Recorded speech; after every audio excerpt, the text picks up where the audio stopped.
guys and girls, Philip McKernan coming to you from the west coast of Ireland. It is September. It is a beautiful day here, my favourite month in Ireland, and I haven't had a September in Ireland for I think almost 13 years, if not more. So I'm actually on this little road here, and I absolutely have a fascination with roads, particularly these old roads, because they're hundreds and in many cases thousands of years old. And these would have been the original roads that ran through the valleys and stuff like that. And then you have the newer kind of main roads, which are still absolutely tiny. And what I love about these roads is you just don't know where they're going to take you unless you've been on them multiple times.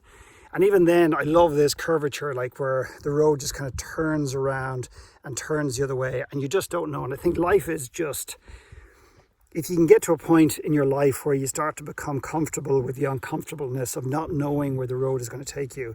And I think we've become so obsessed with strategic planning and plans and maps and everything else. And I appreciate in our businesses we need to establish, some patterns there in terms of, identifying kind of, sales and, consumer behavioral patterns and bringing on the right team and working with them and everything else and production and all that. I get all that, but I think the problem is we've brought too much of that into our own personal lives, and we're trying to plan everything. We're trying to know exactly where everything happens. And I've spoken about this to coaching groups and individuals I've worked with over the years, about this needing to constantly know, I believe, prevents us from ever fully knowing.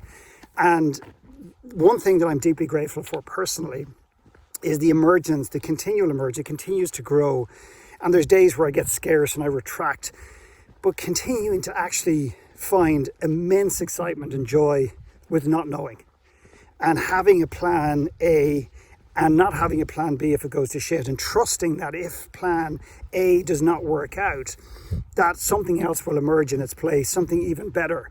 And there's a trusting and a knowing that brings an immense peace of mind. And I jokingly have said many years ago, when I got down on one knee to ask my wife to marry me on a beach in County Clare on the west coast of Ireland, I didn't have another woman at the other end of the beach in case my wife said no.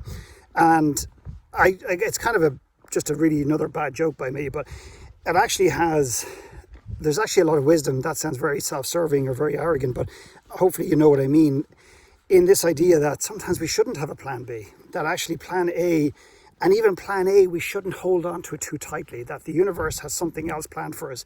And when we're too busy planning, we're trying to keep ourselves safe. We're trying to keep ourselves from the unknown, which in fact is all about control. And control is the very thing that keeps intuition at bay. It is absolutely the thing that keeps intuition at bay. So there's my little rant for today. I hope you're well wherever in the world you are, and I hope you're finding time in your life to get out into nature. And this is where we are right now, just checking out.